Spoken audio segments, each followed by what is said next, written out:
So today is the kind of the part of the book, part of the circuit, part of the thinking, where we're just going to focus a little bit more on the kind of the making the offer. So making you an offer you can't refuse, and that's a linking piece. I call it the bridge later on in the conversation. But so we'll talk about where we are, what the offer is or could be, and then talk about the bridge, which is where this kind of fits in. So where we are, if I pull up my drawing tool, we're right here. So this is the bit I'm kind of talking about. So marketing's done some stuff. We've generated built a list. We've got some relationship going. And now we need to make some kind of offer for the person to engage with us. So if you're selling, if it's a direct sale and an immediate sale, it might be taking them to a landing page, and the offer might be for them to buy. You know, definitely that could be the offer.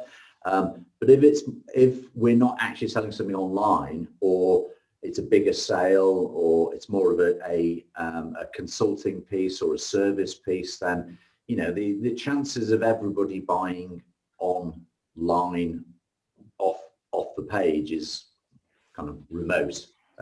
So we need that offer to move them into the sales engagement, and that's kind of the bit that I'm talking about today. Okay, cool. So that's where we are. So as I say, buying things online might be physical products. They're kind of easy. So that's you know we see a lot. There's lots of offers that are to sell physical products. It's the kind of the way it works. I don't think anybody online is selling physical products, but on the call today is selling physical products. Although let's just see what that chat message was. Problem is, okay, so you are here. Okay, fair enough. You are. Linda is letting us know she is actually here, so she's compliant with that. She sent me a little chat message to tell us that. Cool, good. So physical products, yeah. Although if we kind of go back here, one of the things that I think that lots of companies that sell physical products miss a trick in doing is kind of in this place here, in this lead development. Because if you think about selling physical products, I won't label this because I know that everybody on the call today isn't doing this, but it's a good analogy anyway.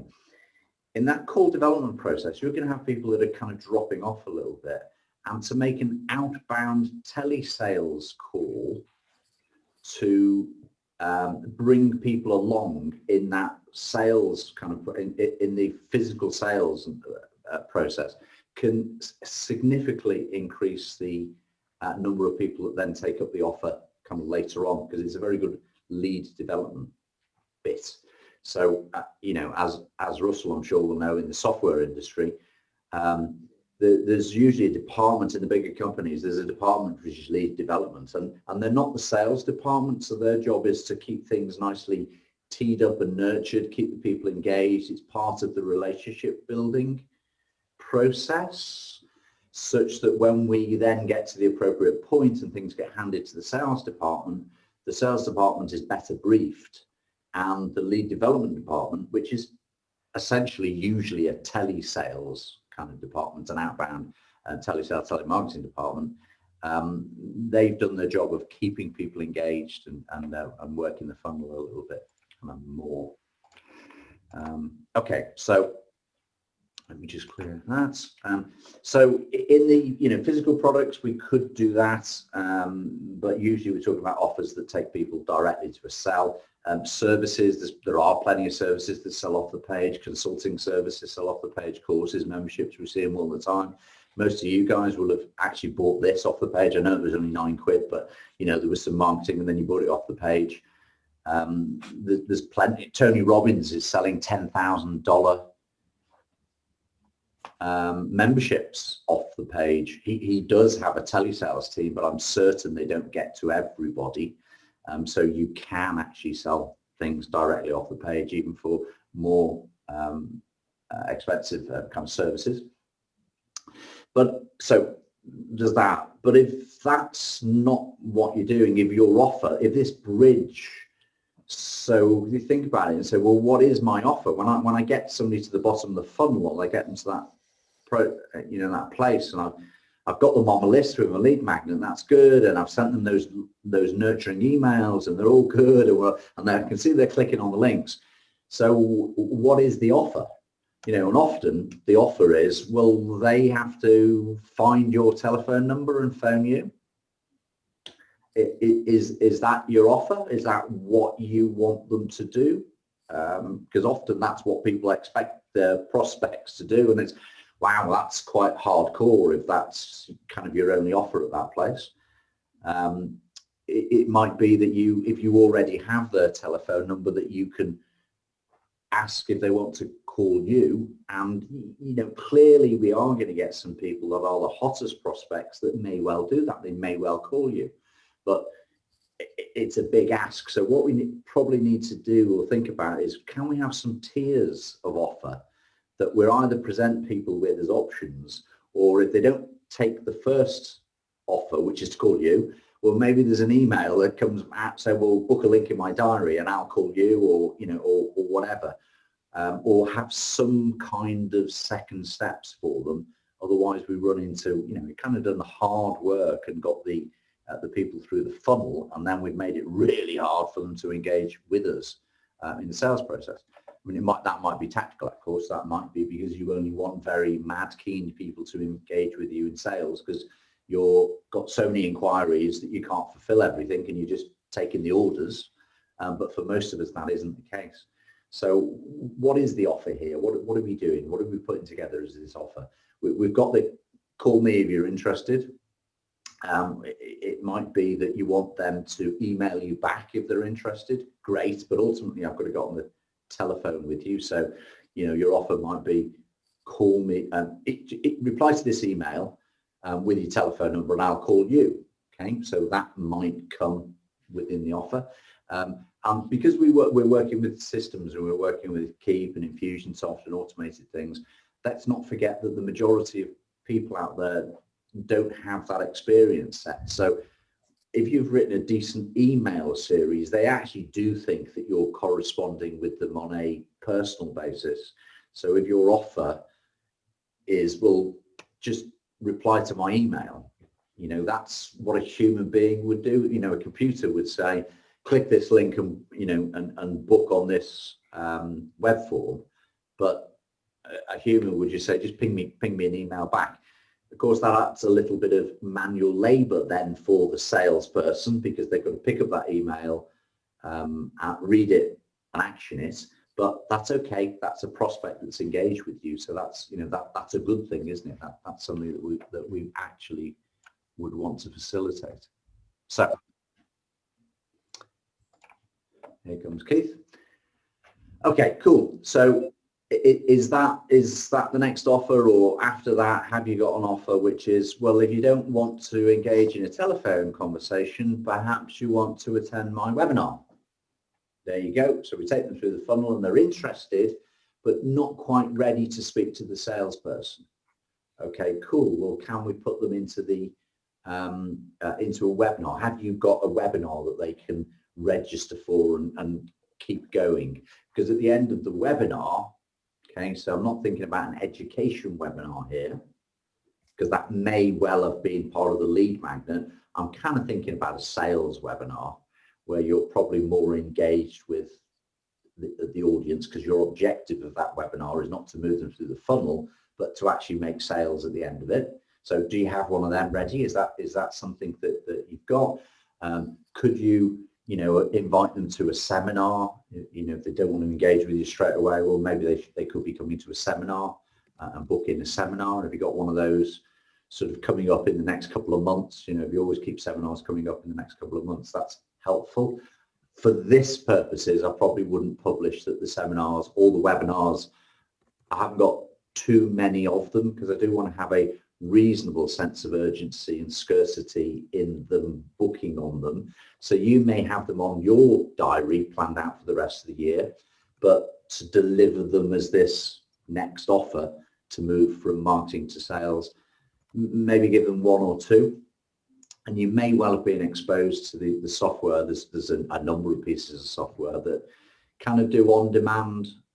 There's kind of like pseudo live on-demand webinars. So when you click the page to see when the next webinar is, it always starts in 52 minutes, but there's another one that's tomorrow, and that's it. That's all you can see. So if you are keen, you can book on the one that starts in 52 minutes. And if you're not able to do that, you haven't got the time today, you could book on the one that starts tomorrow, or maybe they give you 3 options, but it's a very limited options. And there's just some software that does that, because it's not a live webinar, it's just a recording of the webinar. If you do get into the recording pseudo live webinars, there's definitely a technique that you can adopt and a script you can adopt to make them much more believable as live than totally recorded. But plenty of them are pseudo live because they wanted to get you into that sales pitch kind of almost immediately. So a good question from Tim. No, Infusionsoft doesn't have a webinar function. There are lots of webinar tools that kind of link to Infusionsoft, integrate to Infusionsoft, but Infusionsoft itself doesn't have one. I know lots of people use Demio.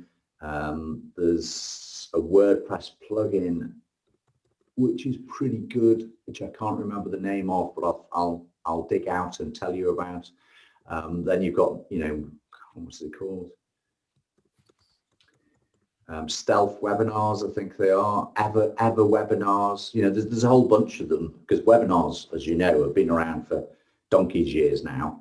So there's a whole bunch of different technologies that do this pseudo thing. I think Plus this have a webinar technology that it kind of does the front end part of it to give you the pseudo, we're going to start in 52 minutes, and then it's playing, the pre-recorded stuff. So it's delivering off Wistia or Vimeo or that sort of platform. So I think Plus this have some kind of connective technology that does that too. Good question. Okay, attend seminars. I mean, old as the hills, isn't it? When I worked at IBM, that's effectively what the marketing process was doing. When I worked at IBM, by the way, the internet had barely been invented, so it does, which isn't that long ago. But that's worked for donkey's years. Get a group of people in a seminar. What we used to do, of course, we used to put up the finance director of Burton's Biscuits, a guy called Steve Yarwood. So we did a big project with them. We had Andrew Richardson, who worked for Abacus Lighting, and Steve Yarwood were my 2 guys that I used to look after to come and tell their story as the customer, get people in the room, and that was all a bridge to go from marketing into sales.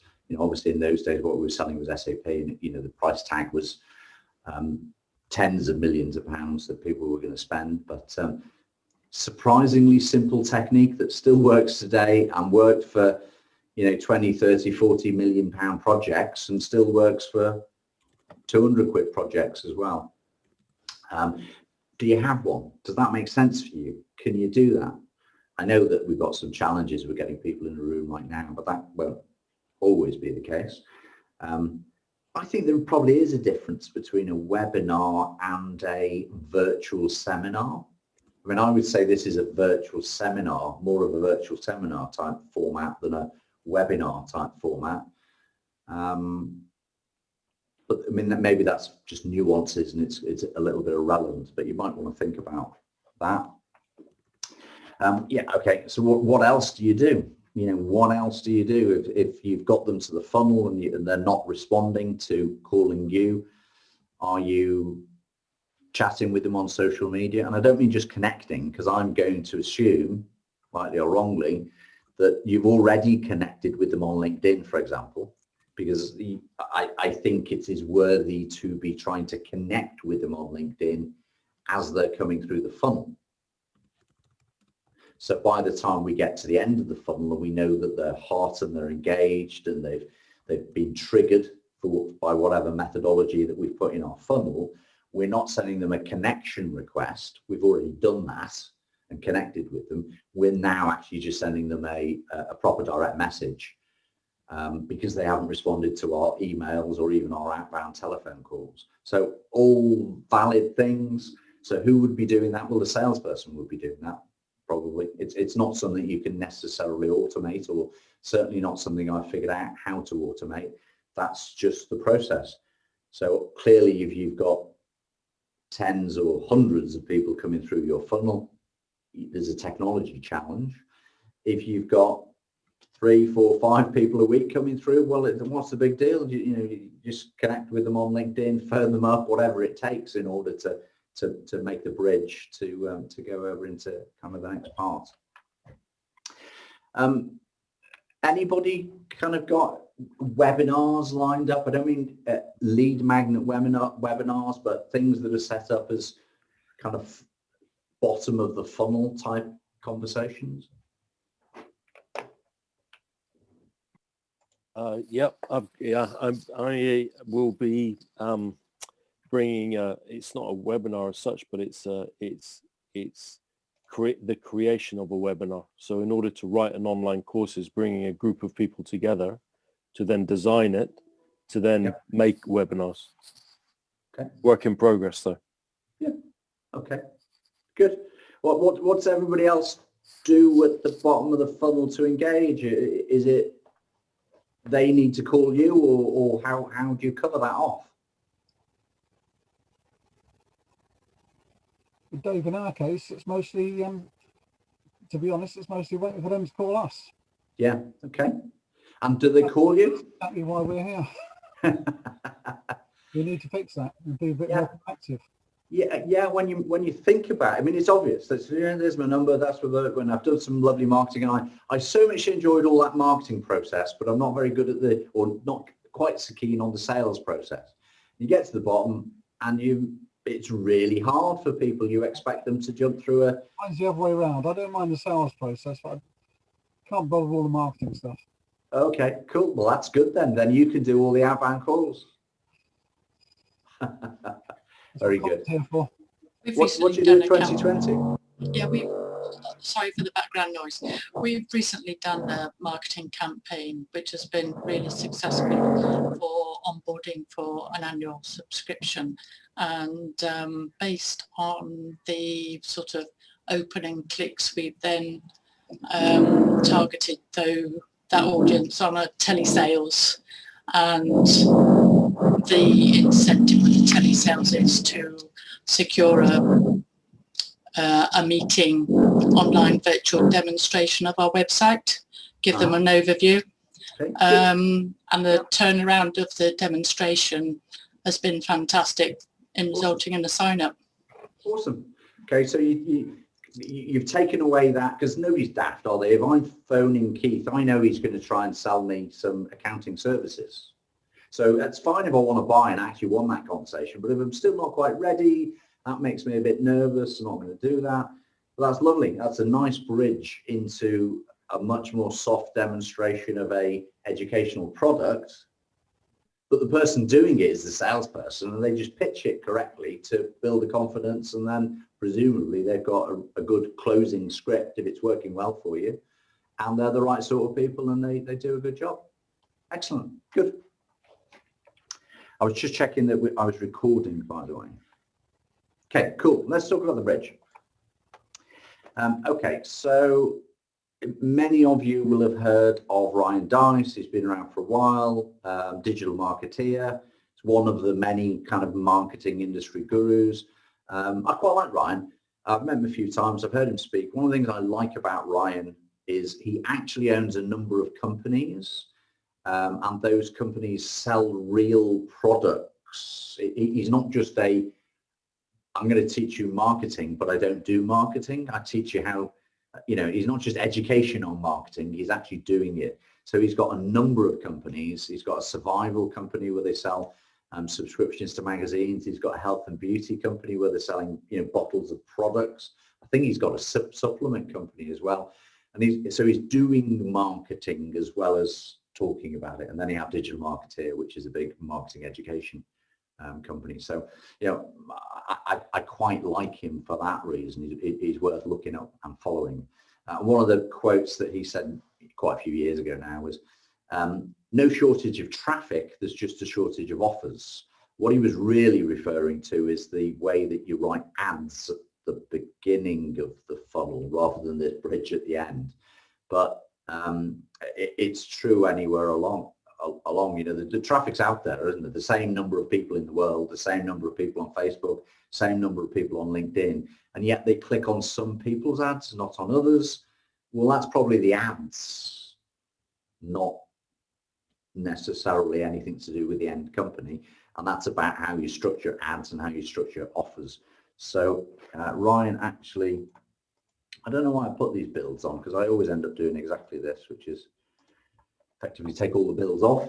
Right, so actually there is a link in the presentation to the article that delivers all this, so you don't need to kind of jot this down or anything. There's the link there. So this is a little trick, and if you imagine this is a worksheet that you could go through,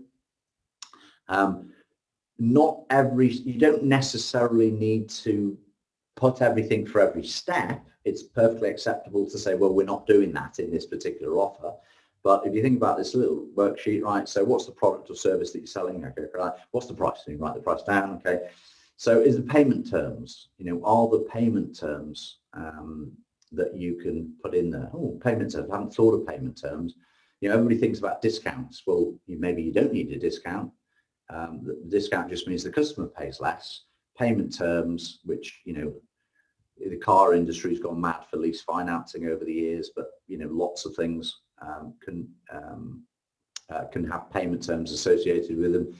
Tony Robbins, when he does his £10,000 pitch, you know, it's £10,000, or which you can pay £10,000 a day, or you can pay, I can't do the maths, £2,000 over 6 payments, which means the 6 payments mean you've paid a little bit more. So there is an advantage in paying it all today, or, you know, whatever. I do remember years ago there was some coaches in the States that were teaching dentists to sell, you know, Smile Design dentistry. So you were talking about £10,000–15,000 kind of 20 years ago for a dental makeover. And one of the little tricks that they used to teach in the way the case was presented was, you know, how much is this going to cost? Well, we don't know yet because we haven't done all the x-rays and this and that and the other, but, you know, probably the same as the price of a small car. And then the person sat down listening to this will go, oh, wow, that seems quite expensive. So then the salesperson will go, well, it depends on what small car you're thinking of. What small car were you thinking of? And then they say, what small car? And you will go, well, I was thinking of something a little bit cheaper than that once, but you've already got the price parameter fixed in their mind. But how would you go about paying for a small car?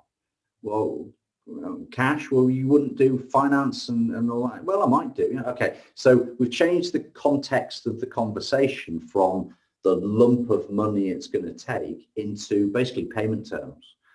You know, and for some of the things that we can and can't kind of organise, we can actually use a bank to do lease financing on various things, and some advantages to that.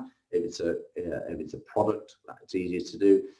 As you know, banks will finance services, but they're less keen on financing services because there isn't a lot to repossess at the end of it. But, you know, you can get project financing for certain things. So what are the payment terms? Have I got any payment terms? Can I offer any payment terms in my offer? Okay, and is there some discount that I can layer in there? And, you know, we all know the trick that you increase the price in order to discount it down. So if I'm thinking my real price is 500, I'm going to say it's 850. But fortunately for you today, there's a special price that brings it to 500. But really, my price was 500 anyway. That's what I've done my calculations on as to setting the price. So, you know, an obvious trick. Do people fall for it? All the time. Do they know they're falling for it? Of course they do. But it's still appealing. It's still psychologically appealing to them. Are there any bonuses and premiums that you can put in? I mean, you'll remember the days where if you buy this now, you'll get a set of steak knives. was one of the things that happened. Steak knives are still the highest performing premium that you can layer into an offer. People love a set of steak knives, but they're not really that keen on going out and buying a set of steak knives. So they'll buy it because they've actually wanted the steak knives. True story. I told this yesterday as well.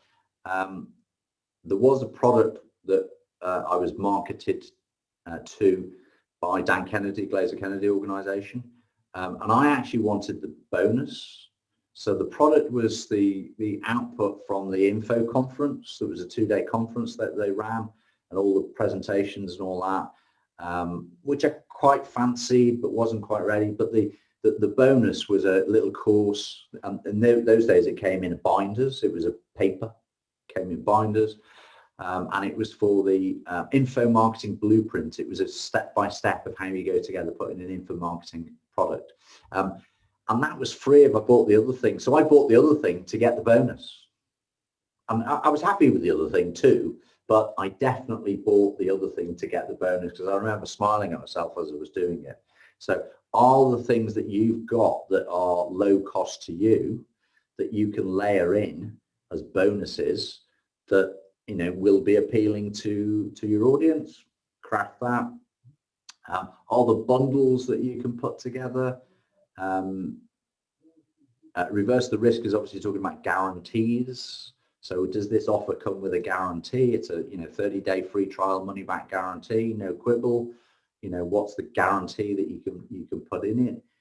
If you're selling directly online now and you're not putting a guarantee in, it's that is distinctly going to reduce the conversions you're going to get, because if you won't guarantee it, it's a bit kind of rubbish for the person buying it. Don't forget scarcity and a sense of urgency. Build that in there. Are you championing a cause, or is there something that you've laid in that you're relating it to either a charity or a cause or your mission to help these sorts of people do something, and it's all in there? And have you kind of layered these offers together such that it becomes really, really compelling? And don't forget, I am talking about immediate sales, but this is a useful checklist for your bridge when you're thinking about the bridge to think about how compelling have I made this. So there's just a really useful checklist. And as I say, you don't necessarily need to be putting something on the paper for every single one of those. It's a checklist rather than a process. But which of those makes sense to you, and which of those you could be used if you print out. I don't know whether they've actually got a checklist on that blog site, but it wouldn't take you long to jot them down and make yourself a little checklist and then just test that through every time. Okay, so there's that. I'm actually going to do these in the other order. So educating the buyer. So in the funnel, if we think about the kind of the funnel that we've taken people through, what we really want to do ideally, especially if it's a service type offering, what we really want to do is we want to get the buyer to be well educated, well informed and ready to buy by the time we get to this bridge, bringing them into sales. It means that my salesperson, often me, doesn't need to work really hard to qualify in the first place and educate the person and persuade the person, because I've already educated the person about what the product is, what the value is, how much it costs. I've done all that such that by the time they get into the actual sales process, they're well educated. Is there a book I can send them, either my book or somebody else's book, that's got within it, the offer to take the next step? Are the reports that I've sent them either by email or by physical printed and send them to? Is there a video series that I've kind of taken them through? And again, I'm talking about crafting something that is at the end of the marketing process. I'm not talking about within the marketing process or lead magnets. I am talking about something that's bridging. And I'm more than happy, don't forget, to ask them to call me, and some of them will. So I'm talking about, well, what about the ones that didn't? You know, why not have the hot prospects call you? That's absolutely fine, but only a percentage will. So that's why I need other layers of kind of offers to engage with me to come after that. And basically I just, you know, I keep sending them to the people until they call me up, until they engage, until they take whatever that step is, until they click the link and book in my diary for what they think is a sales consultation, is a consultation, and what I know is a sales pitch. You know, but that's what I'm trying to do. And then the final thing I wanted to talk about, and I have talked about this in the past, which is the shock and awe package. Everybody familiar with the term shock and awe package? You've come across that before and know what it is?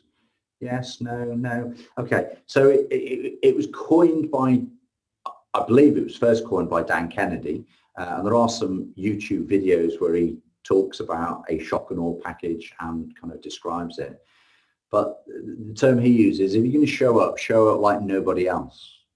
So what I'm talking about is, as people have filtered through the funnel and they've got to the point where I think they're mad keen interested, is there a pack, a physical pack that you can send them through the post that makes them go, wow, right, I am interested in this, and we've filtered them such that we're not wasting money on people that aren't interested. But, you know, I got this thing through the post. In that, there's some case studies, there's some book, maybe there's some popcorn, maybe there's a few nice bits and bobs, but it's all, you know, they get it and they go, I just have to talk to this person. I have to talk to this guy.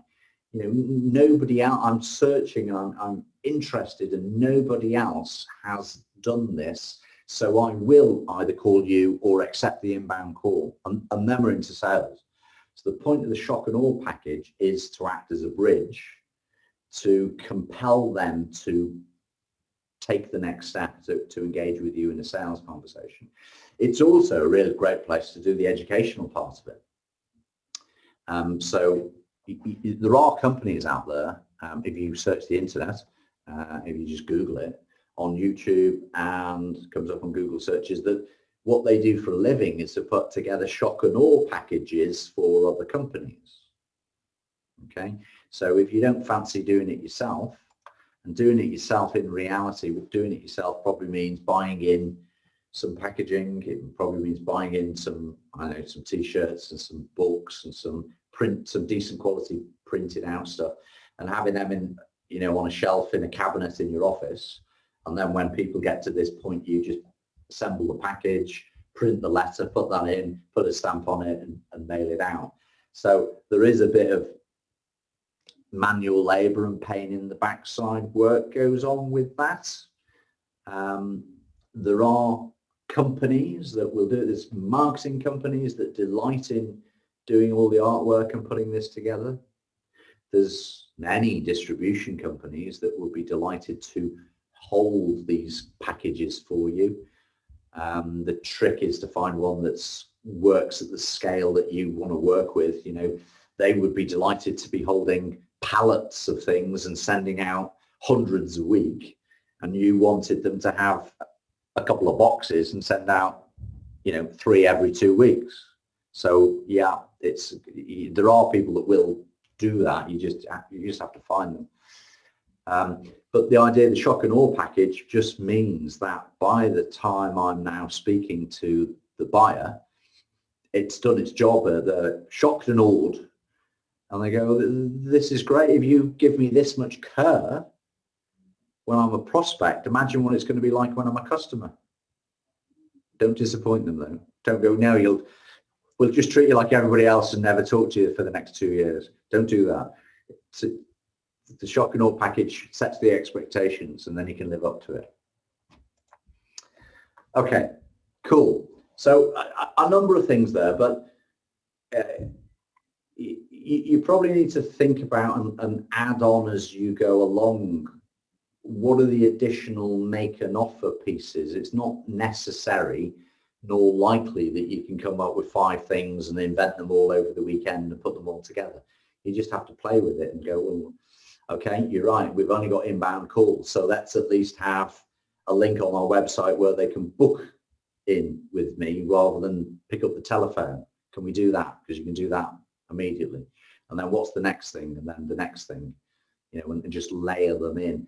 You know, pre-recorded webinars are better than no webinar.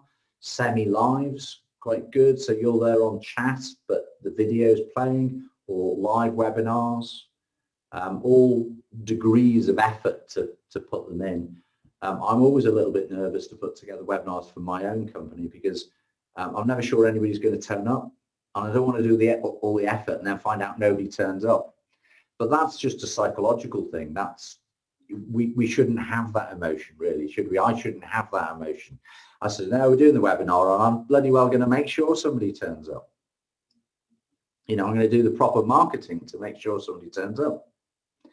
And then the numbers that you need to turn up for most of the products and services that we're talking about on, certainly on this call, but in most of the people in the group, is I actually don't need that many to turn up because I only need 1 or 2 to buy and I'm done. I'm not looking for large volumes. I'm just looking for the right quality of people to turn up. When I did work for, it's actually when I was working in the dental industry, when we were selling CEREC machines. One of the things we did was seminars, which was a whole day sales pitch, but we got people to come in. And I used to get a bit nervous if we had more than 4 or about 5, 6, 7 practices. It was kind of too many.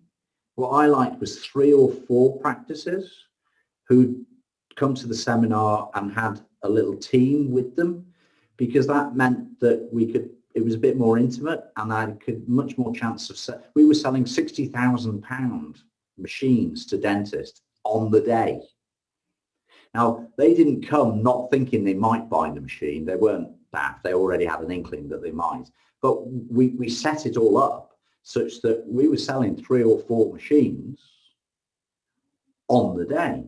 But if I had too many people in the room, it was actually harder to sell 3 or 4 machines, because I had a number of different people who were trying to talk to me and the sales guys. And I didn't want to talk to them because I knew they weren't going to buy. I wanted to talk to the person over there, but they were packing their bags up and getting in the car, and it actually got in the way. So sometimes you don't need a lot of people, you just need the right people. Stating the bleeding obvious, I know. Okay, cool. So our call to action. So whatever we do, however we've done it, whether it's a webinar, we still need call to actions in it. If it's a shock and awe package, there still needs to be clear call to action in it. If it's an education piece or a book, you know, there still needs to be a clear call to action in it. You know, if it's a book, maybe there's an insert that goes in it, or the covering letter. You know, what is it that your call to action is? You know, is it just call me? Is it, you know, what's your number and I'll call you? Is it, I already have your number, so I'm going to call you tomorrow at 3:30. Let me know if that doesn't suit, and then you call them tomorrow at 3:30. I'll leave a voicemail most of the time. Whatever your call to action is, let's say baked into the webinar, baked into the shock and awe package.